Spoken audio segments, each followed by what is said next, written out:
ದಕ್ಷಿಣ ಕಾಶಿಯದ್ದೇ ಪ್ರಸಿದ್ಧಿ ಪಡೆದಿರುವ ಬೀದರ್ ಜಿಲ್ಲೆಯ ಮೈಲಾರ ಮಲ್ಲಣ್ಣ ಇದೊಂದು ಶ್ರೇಷ್ಠ ತಾಣ. ಇಂತಹ ಸ್ನಾನಕ್ಕೆ ತಿರುಪತಿ ತಿಮ್ಮಪ್ಪನವರು ಬಂದು 7 ಕೋಟಿ ಸಾಲ ಪಡೆದು ವಾಪಸ್ ಕೊಡಲೇ ಇಲ್ಲ ಎನ್ನುವ ಪ್ರತೀತಿ ಇದೆ.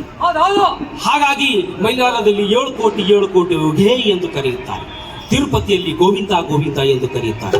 ಈ ಕಥೆಯನ್ನು ಒಳಗೊಂಡಿರತಕ್ಕಂತಹ ಜಾನಪದ ಗೀತೆಯನ್ನು ನಿಮ್ಮೆದುರು ನಾವು ಪ್ರಸ್ತುತಪಡಿಸ್ತಾ ಇದ್ದೇವೆ. ಧನ್ಯವಾದ.